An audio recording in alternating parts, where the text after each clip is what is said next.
Sean was saying you guys rank, was it 1, 2, 5, 6 nationally in the 400? What do you think about that? I mean, I think it's fantastic. I mean, obviously, I love to finish that way. But obviously, it's fantastic. I think it's a testament to all the hard work these young ladies have put forth thus far.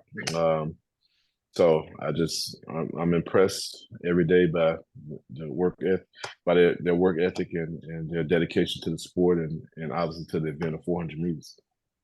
Yeah, obviously, there's only one Britton Wilson, but um, she's a collegiate record holder. But it stupid of me to say that maybe as a whole, the 400 crew is better than last year because you have a lot of return experience. You got three ladies who ran at the World Championships and were on relay medal teams. Or how do you think about the 400 crew? Is it possible even better, even though Britain's turned pro now? Uh, I don't know if better would be the deal. Different, more seasoned, more experience. Obviously, I don't want to take away from what Britain's done. Obviously, set a collegiate record, but these young ladies have a lot of accolades within their own selves, and obviously, it's a different year, different circumstances, but they're very accomplished, and I just think that it's different, and we're just starting the championship season, and you know, I just expect that everyone will be impressed, barring any catastrophe. Yeah. And Rosie was saying, talked to her yesterday. She said there's a lot of competition within the team. I mean, friendly competition, I guess, or they kind of push each other. What are those practices like with them? Well, I mean, try to keep them away from each other as much as possible. Obviously, sometimes when they do the same event, that's kind of hard to do. So, switching up different training partners on different days and different types of workouts is kind of what we do from time to time. But I just think that obviously they're measuring each other, but they have to understand we're training, we're not racing. So let's get let's try to accomplish what we're trying to accomplish in practice, and understand racing is a different sort of thing. Yeah. One more on that topic. You got three medalists back from the World Championships. That's got to be pretty rare for a college team, I would think. Maybe that's unique to y'all. I haven't studied it, but well, what do you think that did for them coming back to college after winning World Championships medals? Well, I think it did a lot. Obviously, they garnered a lot of experience. It's the highs of being at the World Championships and getting a medal, but then it's coming back to college, and obviously these young ladies want to run past college. So I think in some respects, understanding where the world's at and how competitive it is, uh, to garner a professional career, obviously they have to run faster, and they understand that. But I think their experience being there should put them in a situation where they're not afraid of anything. You're competing at the very highest level. So now the SEC is just as challenging in some respects as the world champs. So I think they're more prepared mentally. Yeah, and Chris Bucknam, Chris, I don't want you to fall asleep over there. I'm good. I enjoy listening. I know you guys are going to score in a lot of events across the board, but you do have two national leaders in Wayne and Romaine. How good is it to have two, I guess, thoroughbreds like that leading y'all? It's really, again, it's outstanding. Testament to how hard those two work, and it's great for us just as leaders of the team. They're national event leaders, so it's really good, Bob. It's good to have these guys and compete at being the national leaders for sure. And then for both y'all, maybe Chris B, you can take it, and then Chris J. You guys are defending champs in the SEC and the Nationals. And sometimes I think the SEC can be harder to win than the Nationals because of the depth that everybody coming at you. But how do you, with the meets being relatively close together, I know you want to sweep again. What's the mindset or the strategy of, making sure you can win the SEC, but have something left in the tank for Nationals too? Kind of how do you, what's walking that? The balance of that. Maybe Chris Bucknam could take it first, and then Chris Johnson. It's a delicate balance. We don't take the SEC championship for granted by any way, shape, or form. We sit here and we we can musical chairs some guys in some events. Obviously, you can't in the long jump, you can't in the high jump, you can't in the pole vault, but you certainly can in the middle distance races, and you can move those guys around. So yeah, it's all in the back of our heads. What's going to happen in 2 weeks. But our goal right now is to win an SEC championship, and to put a lineup together that that can get that accomplished. Obviously, we can pitch count some guys as if we're fortunate enough at the end of the meet to maybe back some guys off or pull them out of an event. But right now we don't plan on doing it. We're instructing our team that what you're entered in is what you're going to compete in, and get your mind ready to do it. And we've got 2 weeks to rest. A little less than 2 weeks to rest for the NCAA championship. So we're good enough, Bob, across the board where we got great jumpers and we got great distance runners and a lot of stuff in between. So and Chris Johnson will attest to this too. This league is becoming a non-doubling league for the most part. I mean, it's so stiff in every single event that it's almost you can't put people in just multiple events and expect to score points. So a little bit of everything in there. I imagine you can dissect what you want, but that's we're trying to win the meet. Well, Bob, just to answer your question, I think that the approach is much like Bucky's approach. We're going to take one meet at a time. Obviously, we can't put the cart before the horse. This meet is very important to us. It's very important to the athletes and the team. And this is what we look forward to year in and year out, is to be able to compete for a conference title. So obviously, we got to get through this meet and make some smart decisions. But we're full bore. We're competing to try to win a conference championship. Obviously, the Nationals is always in the back of our head, but I think this is a good preparation, a great preparation for the next step, and that would be the national meet. But right now, that's forecasting. We got to eat what's on our plate right now. I can relate to that. Yeah. I like to eat. I'll turn back to, I had a couple more, but I'll turn it back to Sean. Thanks. Thank you, Bob. Courtney, did you have a question? Yeah, I do. This is for both coaches. We can start with Coach Johnson, then go to Coach Buck. But this is the first time that you guys have hosted the SEC Indoor Championship since like 2021, I believe. I think that's it. Is that right? 2021. Am I right on that, Sean? We hosted last year as well. Oh, last year. Sorry, I keep forgetting all the things. But how nice is it to have it at home? And be on your home track. I know the Tyson Center is just so gorgeous, and so how nice is it just to be there again? Well, I think being at home adds an extra level of comfort, and obviously the facility is nice and the track is fast. Sometimes, kids get a little used to being at home and a little bit uncomfortable, but I think the energy in the building when everybody comes in from the conference, it livens up the building. The kids are excited about being able to not just be at home, but defend the conference championship from last year. So I think they're excited, and obviously they know what it means to win a conference championship at home and the pressures of doing that as well in front of your own fans and family and friends. So we're geared up and excited, and I know they are. And I think we're fortunate in having the ability to host at home and be at home quite a bit. But this conference meet is going to be fantastic, and hopefully our fans will come out and support us and give us that extra boost that we might need. Yeah, I would have to say ditto to all of that that Coach Johnson just mentioned. It's just good to be home. It's good for family and friends in the area to come watch our team compete. It's great for our kids because they're familiar with the facility, and we've hosted enough here, and we've been in this facility enough with big meets that it's second nature, I think, to our kids to come onto our track and compete in front of the home crowd. So we're just happy to be here, and not having to travel and fight all those battles.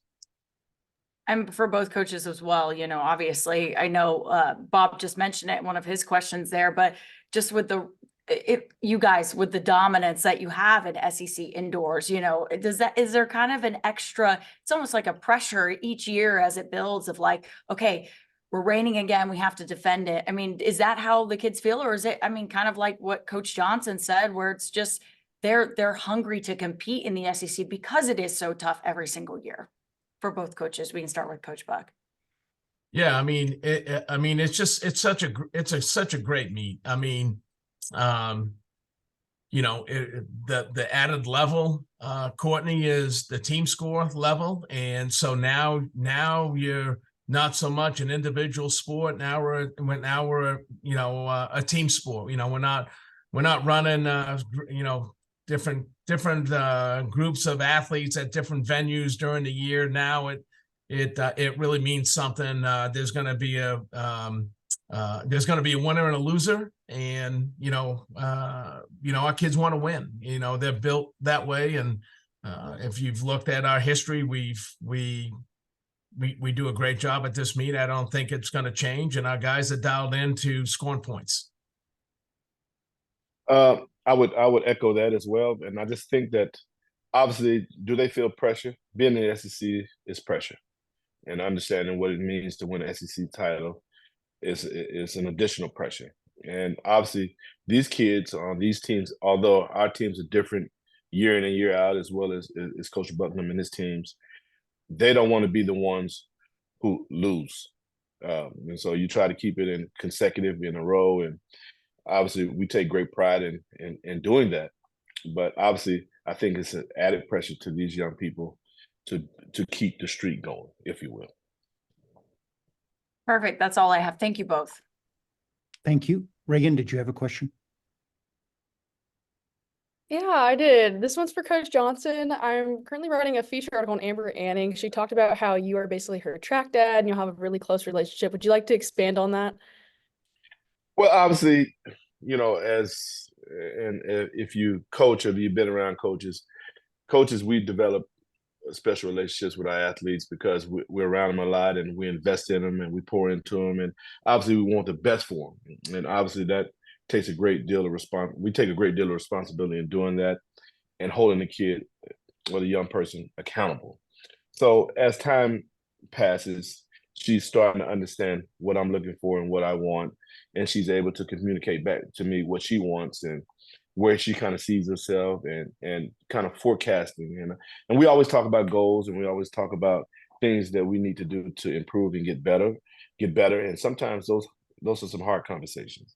So in order to grow, we got to have some hard conversations, and I think we've been through that, and maybe we can continue to go through that to get the best out of her. And Coach Johnson's not running another step.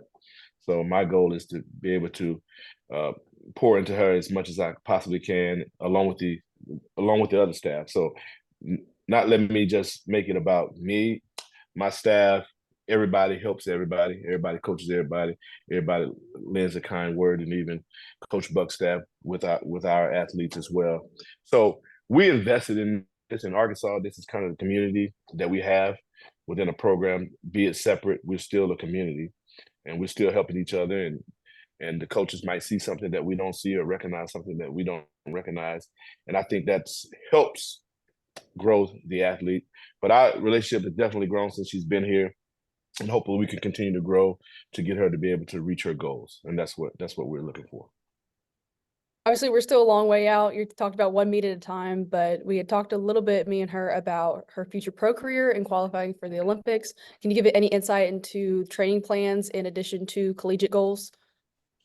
Well, I think it's a balance. Obviously, she's an Arkansas athlete, and we want her to be able to compete at her very best for the University of Arkansas. But obviously, we know she has plans and expectations to run the Olympics and be a professional athlete, and understanding what that takes, and understanding how to set up a season and set up a training plan to get her to be able to run all the way through the summer. And that's a part of the plan, and that's what we do. But it's truly taking one workout at a time, 1 week at a time, one training session at a time. in order to get her to where she needs to be. And obviously we got to look back and see where we can make adjustments and improve on things, not just from the physical side, but the mental aspect of things as well, and emotion and dealing with the emotions of our sport and some highs and some lows and that sort of thing. All that plays a part in their success, and that's things that we have to look at. But yes, we understand the assignment. We understand that the goals that she has for herself, and we're going to try to fit them in, as well as have a successful collegiate season. And you can look at Hibby, you can look at Britton Wilson, and so forth and so on. At Arkansas, we're able to train them to be able to be at their best during the collegiate season, as well as the postseason, World Championship season, and Olympic season.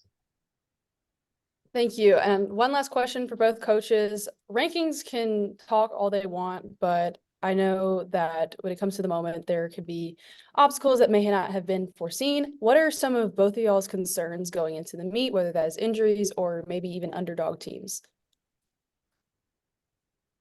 Go ahead, Chris. You answer that.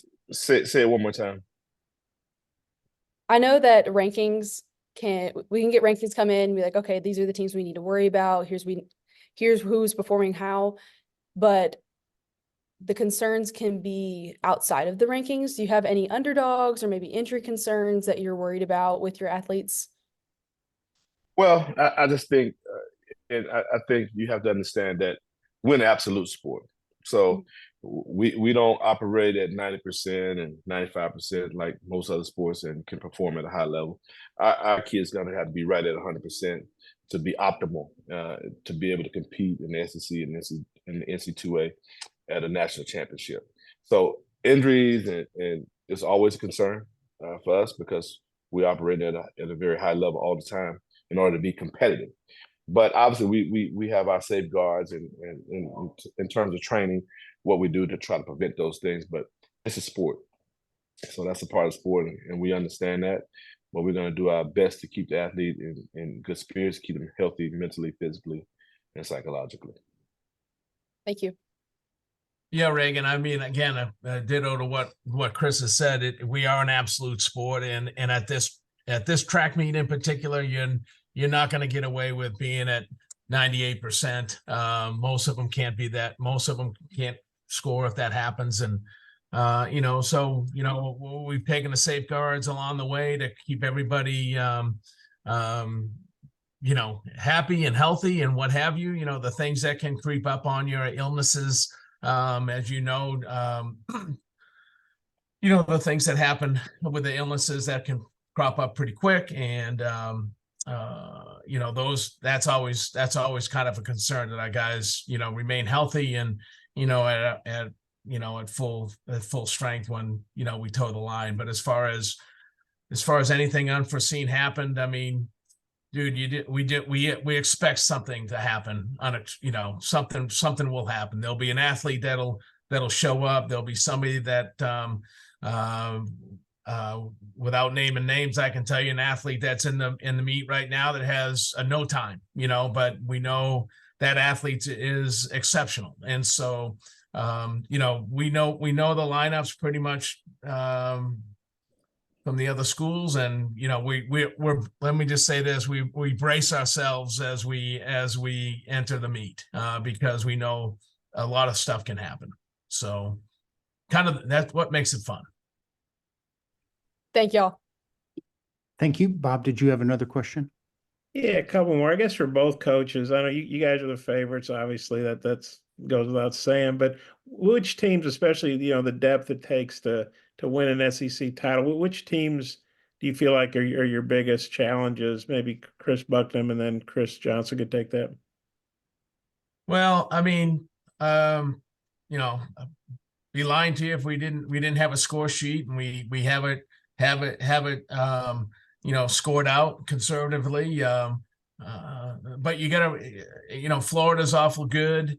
Alabama's been in our wheelhouse a lot as well. And, so that's not unexpected that those people could be knocking on the door as well. You got to remember that run somebody from Auburn, somebody from Mississippi State, somebody from a team that probably isn't quote unquote picked to win can affect the final score.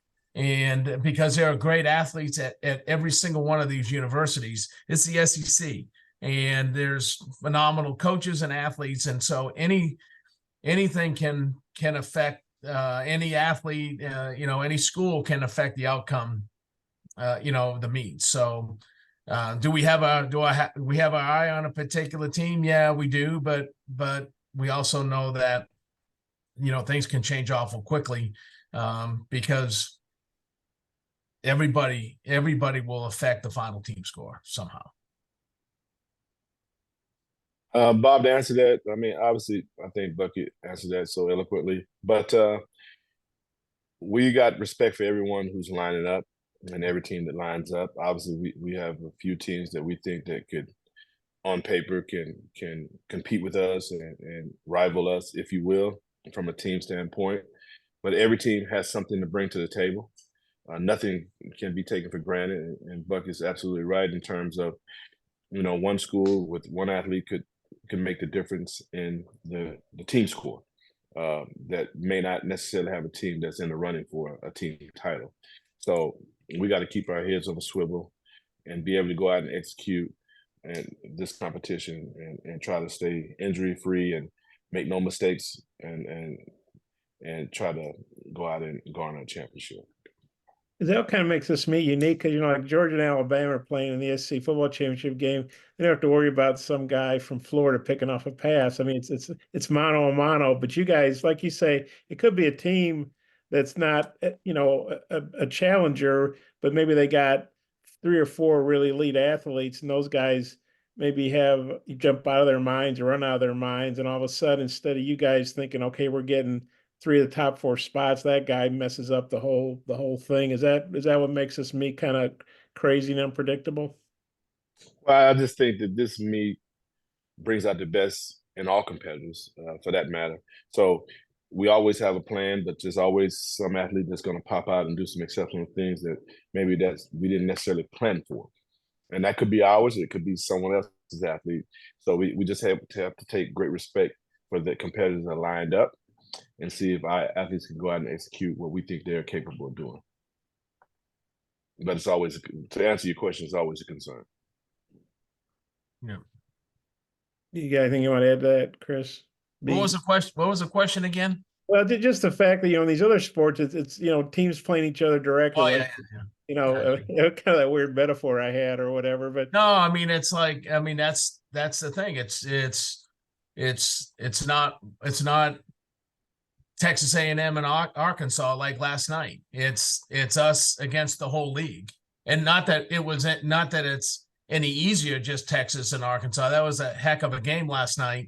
Our guys played great. It's just different, right? And so when our hurdler lines up, and if they're fortunate enough to make the final, I mean, it's 7. There's 7 other dudes trying to beat you, and it's just not one other person. It's not just 2 people out there racing. And so, you gotta deal with all of that, if that makes sense. And the same with the team.